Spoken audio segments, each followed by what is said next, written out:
સાગબારા જંગલ જમીન ખેડાણ મુદ્દે ધરણાનો 10મો દિવસ મહારાષ્ટ્રના ધારાસભ્ય ખેડૂતોના સમર્થનમાં। નર્મદાના સાગબારામાં જંગલ જમીન ખેડાણના મુદ્દે આદિવાસીઓનું ધરણા પ્રદર્શન આજે 10મા દિવસે પણ યથાવત રહ્યું। 10 દિવસથી આદિવાસીઓ પોતાની માંગને લઈને ધરણા પર બેઠા છે, છતાં હજુ સુધી કોઈ ઉકેલ આવ્યો નથી। આદિવાસીઓને જમીન ખેડાણનો હક મળવો જોઈએ તેવી માંગણી સાથે આંદોલન યથાવત છે। હજુ સુધી સમસ્યાનો ઉકેલ ન આવતા આંદોલન વધુ ઉગ્ર બને તેવા એંધાણ છે। 10મા દિવસે મહારાષ્ટ્રના ધારાસભ્ય અમથાભાઈ પાડવી પણ સાગબારાના ખેડૂતોના સમર્થનમાં આવ્યા। તેમણે ધરણા સ્થળે ખેડૂતો સાથે મુલાકાત કરીને સહકાર તથા સમર્થનની ખાતરી આપી છે। બીજી તરફ સાંસદ મનસુખ વસાવાએ આદિવાસી ખેડૂતો સાથે મુલાકાત કરી તેમણે જમીન ખેડાણના પુરાવા રજૂ કર્યા અને વન વિભાગના અધિકારીઓ પર પણ નિશાન સાધ્યું। મનસુખ વસાવાએ ઉમરપાડાના ખેડૂતોને વન વિભાગની વાતોમાં ન આવવા અપીલ કરી। બંને વિસ્તારમાં આદિવાસીઓ એક થઈને જમીન ખેડાણ કરવું જોઈએ તેવી પણ તેમને અપીલ કરી। સાથે જ જંગલ ખાતું જમીન પડાવી લેવાનું કાવતરું કરતું હોવાનો આક્ષેપ કર્યો હતો। ગુજરાતમાં ફરી નકલીનો રાફડો, જૂનાગઢમાં કેમિકલયુક્ત નકલી દૂધ બનાવવાનું કૌભાંડ ઝડપાયું। રાજ્યમાં ફરી એકવાર નકલીનો રાફડો ફાટ્યો છે। તાજેતરમાં જ રાજ્યમાં ખાદ્ય ચીજો તો નકલી ઝડપાય જ છે, સાથે સાથે માણસો પણ નકલી ઝડપાયા છે। એટલું જ નહીં, આપણે જ્યાં સારવાર કરાવવા જઈએ છીએ તે તબીબ પણ નકલી ઝડપાયો છે।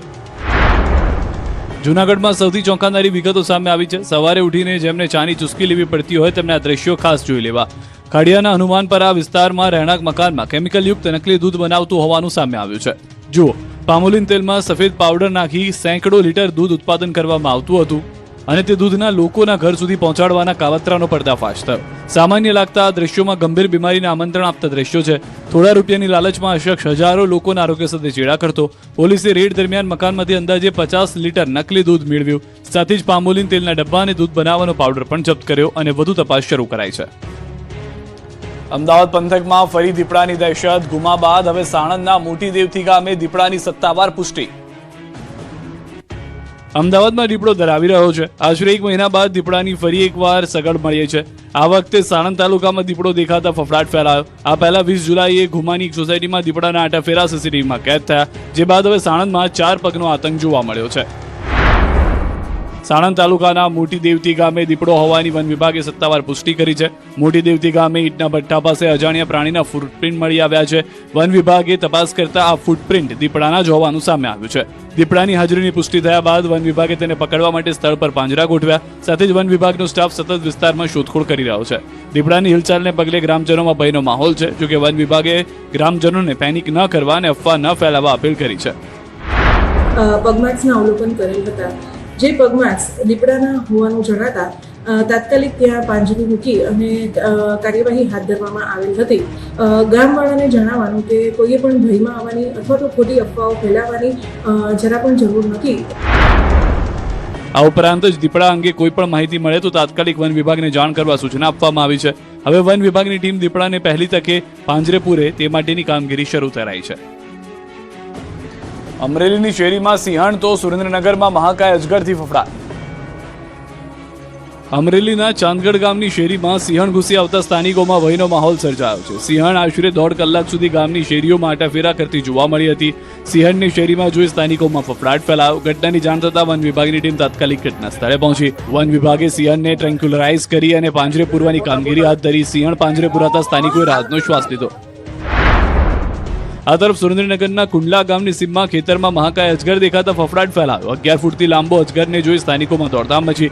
ઘટનાની જાણ થતાં વન વિભાગની ટીમ સ્થળ પર પહોંચી અને રેસ્ક્યુ ઓપરેશન હાથ ધર્યું। ભારે જહેમત બાદ 11 ફૂટથી વધુ લાંબા અજગરનું સફળતાપૂર્વક રેસ્ક્યુ કરવામાં આવ્યું હતું। અમરોલીની અંદર એમ્બ્રોઇડરી કારીગરો પર પોલીસનો લાઠીચાર્જ, નવો વિડીયો આવ્યો સામે।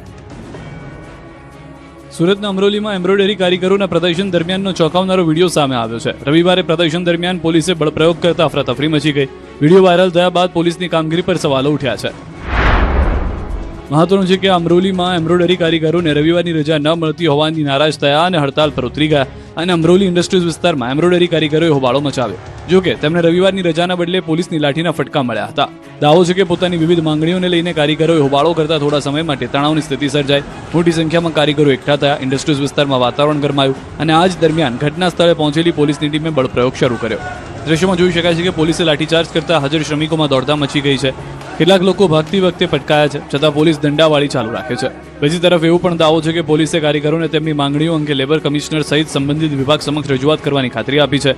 હવે દંડા પડ્યા બાદ માંગણીઓ પૂર્ણ થાય છે કે નહીં તે પણ જોવાનું રહેશે। નર્મદાના દેવમોગરા મંદિરમાં કિન્નરનો વિવાદિત વિડીયો વાયરલ, આદિવાસી સમાજમાં રોષ. નર્મદાના દેવમોગરા મંદિરમાં કિન્નરોનો એક વિવાદિત વિડીયો વાયરલ થયો, જેને લઈને આદિવાસી સમાજ રોષમાં જોવા મળ્યો.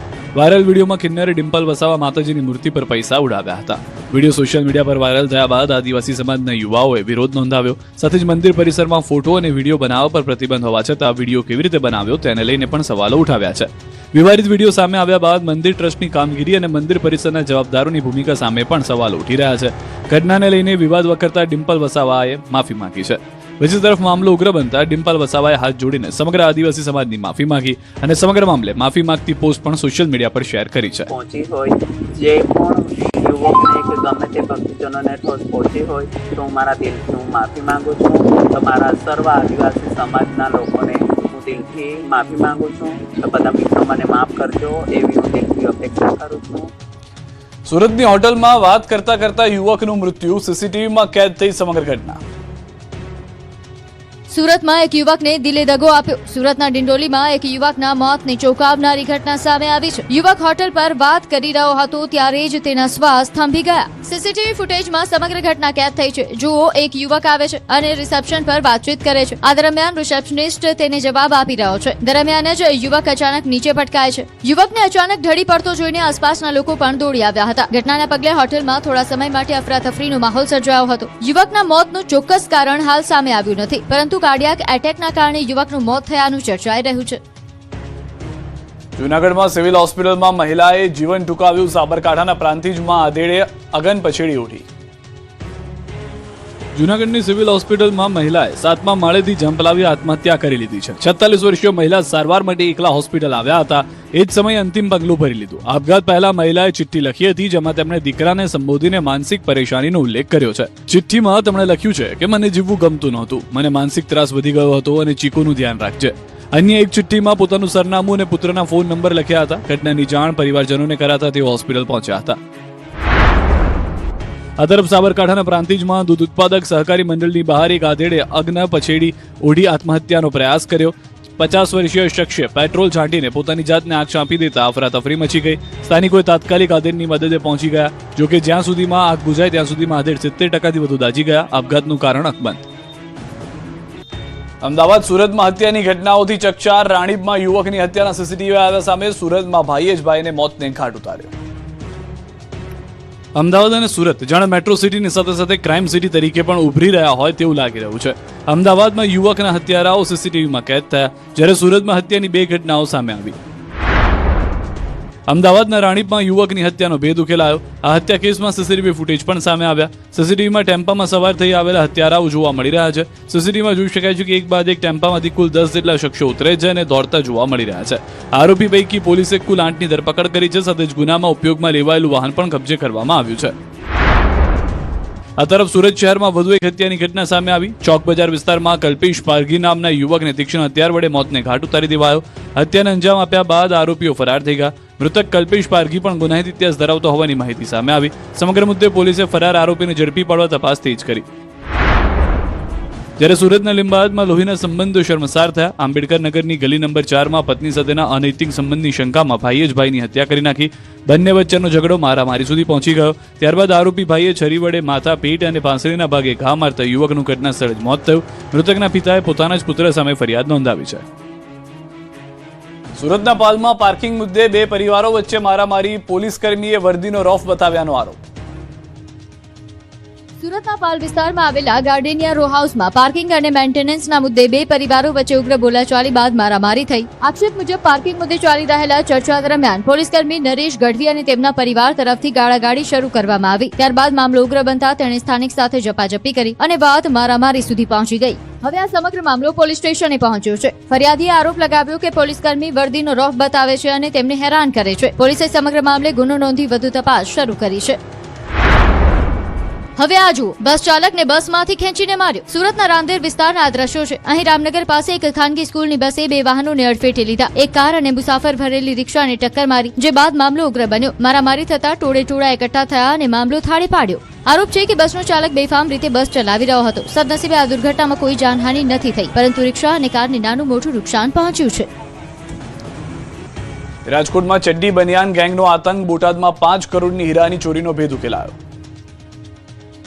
રાજકોટના લોધિકા વિસ્તારમાં ચડ્ડી બનિયાન ગેંગનો આતંક જોવા મળ્યો. લોધિકા નજીક આવેલા એક કારખાનામાં શટર તોડી 3 થી 4 શખ્સો ઘૂસ્યા હતા. કારખાનામાં ઘૂસ્યા બાદ તસ્કરોએ ઓફિસ, મશીનરી અને અન્ય સામાનમાં તોડફોડ કરી હતી. સમગ્ર ઘટનાના સીસીટીવી ફૂટેજ પણ સામે આવ્યા છે, જેમાં 3 થી 4 શખ્સો કેદ થયા છે. સીસીટીવીના આધારે પોલીસે તપાસ હાથ ધરી છે.